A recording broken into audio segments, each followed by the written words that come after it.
नमस्कार। तो आज हम बात करने वाले हैं इंडियन आर्मी की सोशल मीडिया पॉलिसी में आए एक बहुत ही ज़रूरी बदलाव के बारे में। ये एक ऐसा कदम है जो सिक्योरिटी और एक सैनिक की निजी जिंदगी के बीच एक नए तरह का बैलेंस बनाने की कोशिश है। तो चलिए सीधे सीधे एक सवाल से शुरू करते हैं, जो इस पूरी चर्चा का सेंटर पॉइंट है।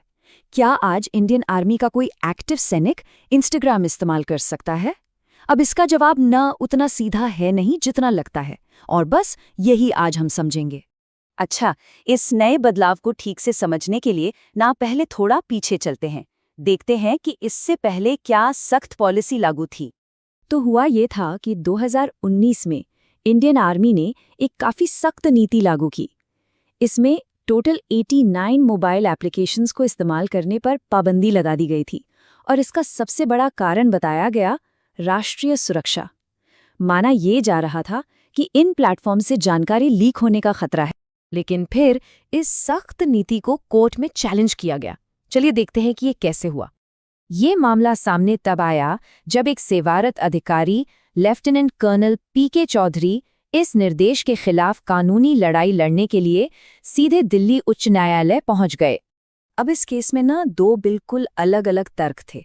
एक तरफ थे अधिकारी, जिनकी दलील थी कि अपना सोशल मीडिया अकाउंट डिलीट करने से वो अपने दोस्तों और अपने पर्सनल डेटा से बिल्कुल कट जाएंगे। और दूसरी तरफ थी अदालत, जिसका फैसला एकदम साफ था। उन्होंने कहा, राष्ट्रीय सुरक्षा सबसे ऊपर है, और अगर कोई फेसबुक के बिना नहीं रह सकता तो वो सेना छोड़ सकता है।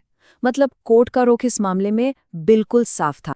तो फिर सवाल ये उठता है कि इतना बड़ा बदलाव आखिर हुआ क्यों?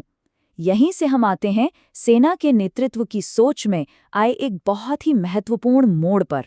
सेना प्रमुख का ये बयान देखिए। उन्होंने साफ कहा, स्मार्टफोन निहायत ज़रूरत है। अब ये एक छोटा सा बयान लग सकता है, लेकिन ये संस्था के दृष्टिकोण में एक ज़मीन आसमान के बदलाव का इशारा है। मतलब अब ये माना जा रहा है कि स्मार्टफोन सिर्फ एक सुविधा नहीं, बल्कि एक ज़रूरत बन चुका है। और ये ज़रूरत क्यों है? इसके पीछे जो कारण दिए गए वो बहुत ही प्रैक्टिकल और मानवीय हैं। सोचिए, एक सैनिक के बारे में जो अक्सर अपने घर परिवार से दूर रहता है। उसके लिए स्मार्टफोन ही तो जरिया है अपने बच्चे की स्कूल फीस भरने का, या अपने नवजात शिशु की पहली तस्वीरें देखने का, अपने माता पिता की सेहत के बारे में जानने का, या अपने जीवन साथी से जुड़े रहने का। तो ये सब चीजें बहुत जरूरी हैं। इस नई नीति के पीछे सिर्फ नए नियम नहीं हैं, बल्कि एक नई सोच, एक नई फिलॉसफी है। सेना प्रमुख ने रिएक्ट करने और रिस्पॉन्ड करने के बीच का फर्क समझाया। कहने का मतलब है, सोशल मीडिया पर किसी चीज को देखकर तुरंत भावुक होकर रिएक्ट मत करो, बल्कि उसे समझो, विश्लेषण करो और फिर सोच समझकर रिस्पॉन्ड करो। तो ठीक है, अब आते हैं आखिरकार इन नए नियमों पर। चलिए डिटेल में देखते हैं कि असल में क्या करने की अनुमति है और क्या नहीं। सबसे पहले मैसेजिंग ऐप्स जैसे व्हाट्सएप, टेलीग्राम और सिग्नल की बात करते हैं। यहाँ पर नियम सीधे हैं। आप सामान्य गैर गोपनीय जानकारी साझा कर सकते हैं, लेकिन किसी भी तरह की गोपनीय जानकारी भेजना या अनजान लोगों से बातचीत करना, ये बिल्कुल भी अलाउड नहीं है। अच्छा, अब आते हैं इंस्टाग्राम, यूट्यूब, एक्स जैसे कंटेंट हेवी प्लेटफॉर्म्स पर। यहाँ पर नियम थोड़े से पेचीदा हैं। देखिए, आप फोटोज, रील्स, वीडियो देख सकते हैं जानकारी या ज्ञान प्राप्त करने के लिए, ये बिल्कुल ठीक है। लेकिन आप किसी पोस्ट को लाइक नहीं कर सकते, कमेंट नहीं कर सकते, और सबसे ज़रूरी, अपना कोई भी कंटेंट, मतलब कोई फोटो या वीडियो अपलोड करना सख्त मना है। हाँ, लिंक्डइन के लिए खास छूट है। इसका इस्तेमाल करने की अनुमति है, लेकिन सिर्फ और सिर्फ प्रोफेशनल कारणों के लिए। मतलब अपना रिज्यूमे अपलोड करना या कर्मचारियों से जुड़ी जानकारी हासिल करना, बस इतना ही। तो आप देख रहे हैं, यहाँ पर ज़रूरी बात है, इन नियमों के पीछे की नई सोच को समझना है। ये एक नया डिजिटल संतुलन बनाने की कोशिश है।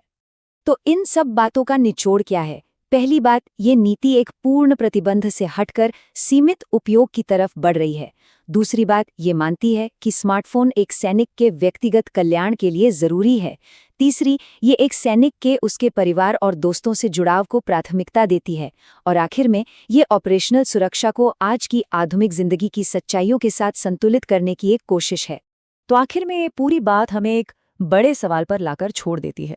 सवाल ये कि जैसे जैसे टेक्नोलॉजी और तेजी से आगे बढ़ेगी, दुनिया भर की सेनाएं अपने सैनिकों के डिजिटल जीवन को कैसे पुनर्परिभाषित करती रहेंगी। ये एक चुनौती है जो सिर्फ भारत के सामने नहीं बल्कि सबके सामने है। खैर, इस पर सोचते रहिए। ऐसी ही जानकारी के लिए सब्सक्राइब कीजिए ऑल कैन स्टडी को। Thank you. चलिए अगले वीडियो पर मिलते हैं।